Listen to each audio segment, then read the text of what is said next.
খুবই খারাপ অবস্থা। আমি প্রায় গোটা সপ্তাহ থেকে আমি বিভিন্ন ব্লগ করছি যেখানে আমাদের ভ্রমণ হচ্ছে, যেমন মানিকচাক, যেমন আমাদের ইংলিশ বেড়া খানিকটা হয়েছে, বৈষ্ণবনগর কালিচক 3, আজকে শামসেরগঞ্জের ডেট। আমরা যেখানে আছি এখন শিবপুরে, আপনারা দেখতে পাচ্ছেন যে 15-20 বাড়িগুলো পুরা গঙ্গাতে পড়ে গেছে বা পাট বাড়ি পড়ে গেছে। তো এভাবে মানুষের অবস্থা, মানুষের হাল খুবই খারাপ, মানুষের জীবন এরকম শেষ হয়ে যাচ্ছে। কারণ বাড়ি যদি থাকে ওরা থাকবে তো কোথায়, ওদের জমি কোথায় থাকার? এরকম জমি যদি পড়ে, শুধু বাড়ি পড়ে যাচ্ছে না, জমিও পড়ে যাচ্ছে গঙ্গার মধ্যে ভাঙনের জন্য। তো প্রশ্ন হচ্ছে যে মানুষরা কি করে জীবন কাটবে, কিভাবে আগামী দিন বাঁচবেন। সমস্যা হচ্ছে যে জিনিস আমি বারবার পার্লামেন্টে তুলেছি, এবার পার্লামেন্টে, দিল্লির পার্লামেন্ট, লোকসভাতে আমি দুবার এই বিষয়টা তুলেছি। আর শামসেরগঞ্জের জন্য স্পেশালি আমি তুলেছি শিবপুরের সমস্যা এবং আরও বিভিন্ন গ্রাম আমাদের শামসেরগঞ্জ যেখানে ভাঙন হচ্ছে।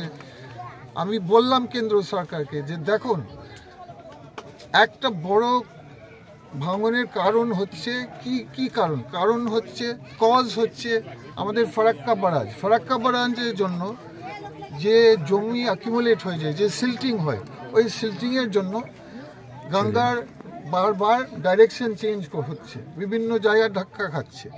তো তার জন্য দীর্ঘদিন আপনারা দেখবেন, তদন্ত করবে দেখবেন যে 2014 সালের আগে ইউপিএ সরকার, সোনিয়া গান্ধী সরকার যখন ছিলেন, যে কেন্দ্র সরকার দায়িত্ব নিত 80 কিলোমিটার ডাউনস্ট্রিম ফারাক্কা বারাজ থেকে দায়িত্ব, গোটা দায়িত্ব, আর আপস্ট্রিম বুতনি অবধি, মানে 40 কিলোমিটার মালদা, 80 কিলোমিটার ডাউনস্ট্রিম আমাদের মুর্শিদাবাদে। তার মানে কাজ করতে, বেশিরভাগ বড় বড় কাজ করতে ফারাক্কা বারাজ। কিন্তু 2014 সালের পরে বিজেপি সরকার আসার পরে বিজেপি সরকার খুলেগুলি বলেছে যে এটা আমাদের দায় নেই, এটা রাজ্য সরকার দায়। রাজ্য সরকার দায়িত্ব দিচ্ছে, ব্লেম দিচ্ছে কেন্দ্র সরকার দিচ্ছে রাজ্য সরকার। এই দুটো সরকারের মধ্যে বিতর্ক হচ্ছে, কিন্তু মানুষের কোনো কাজ হচ্ছে না। গঙ্গা মানুষের হাল ছেড়ে দিয়েছে দুই সরকার। রাজ্য সরকার কিছু বস্তা দিচ্ছে, ওই বস্তা সবাই জানে কন্ট্রাক্টরের একটা ঘুষ থাকে, সেটা কন্ট্রাক্টররা নিজে, এটা আমার বলে, রাজনীতি কথা আমার নয়, এটা ইলেকশনের আগে 1 সপ্তাহ আগে একটা বস্তা কন্ট্রাক্টর বলছে আমাদেরকে ঘুষ দিতে হয় সাপ্লাই দিবার জন্য এই বস্তাগুলো। আর সবচেয়ে খারাপ জিনিস হচ্ছে এই বস্তাগুলো কোনো কাজের নেই। গঙ্গার এত ফোর্স, এত পাওয়ার, 15 দিনের মধ্যে ওয়াশ আউট হয়ে যায় এগুলো বস্তা। তো আমরা কি চাইছি?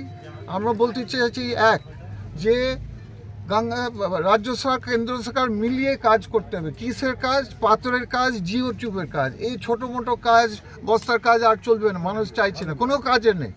এটা গঙ্গা ওয়াশ আউট করবে। আমরা পাথরের কাজ চাইছে, আমরা জিও টিউবের কাজ চাইছে, লেটেস্ট টেকনোলজি। এটা আমি কেন্দ্র সরকারে বলছি আর রাজ্য সরকার। আপনার ঝগড়া মানুষ শুনতে চাইছে না দুটোই সরকার। আমরা কাজ চাই। এখানকার গঙ্গা মানুষের এদের বাড়ি চলে যাচ্ছে, ডুবে যাচ্ছে, মরে যাচ্ছে, এদের জীবন শেষ হয়ে যাচ্ছে। এরা চাইছে কাজ, এরা কোনো সরকারের এক্সকিউজ চাইছেন না। দুই হচ্ছে যারা বাড়ি হারিয়ে ফেলেছেন, এরা কোথায় যাবে? এরা কি কম্পেনসেশন পাবে? রাজ্য সরকার বা কেন্দ্র সরকার কি করছে এদের জন্য? এদের বাড়ি নেই। আপনারা জানেন বিভিন্ন জায়গা মালদা মুর্শিদাবাদ কলোনি হয়েছে। কলোনি মিনস একটা টেম্পোরারি জমি হয়েছে যেখানে গঙ্গা ভাঙনের মানুষ যেতে পারে, থাকতে পারে। তাহলে ওটা করেন। আমি দাবি রাখছি রাজ্য সরকারের কাছে, আপনি যখন মানুষকে প্রোটেকশন দিতে পারছি না, বাঁচাতে পারছি না ভাঙন থেকে, কমসে কম একটা জায়গা তো দেন, জমি তো দেন, যেখানে ওরা জীবন তো করবে, ওদের বাচ্চারা স্কুল যাবে, ওরা চাকরি করবে। ওদের তো জমি নেই, ওরা থাকবে কোথায়, যাবে কোথায়? এটা আমাদের সেকেন্ড ডিমান্ড, যে রাজ্য সরকার এবং বিডিও সাহেব, ডিএম মুর্শিদাবাদ, ডিএম মালদা, এগুলো সমস্যাগুলো, জায়গা, কলোনিগুলো ওদেরকে দেখতে হবে। এরকম লোককে রাখলে তো ঠিক নাই।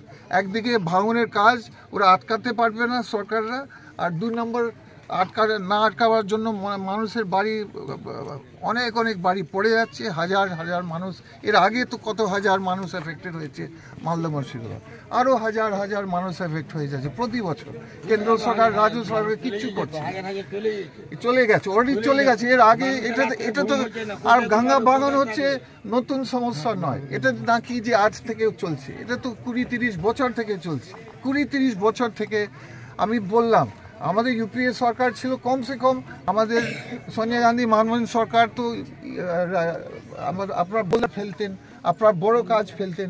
ডালুবাবু মালদা মুর্শিদাবাদের জন্য প্রায় 304 কোটি এনেছেন কেন্দ্র সরকারের জন্য ভাঙনকে আটকাবার জন্য। কিন্তু এই দুই সরকার যে যারা আছে বর্তমানে, যে রাজ্য সরকার, টিএমসি, কেন্দ্র সরকার, কোনো মানে হাল ছেড়ে দিয়েছে।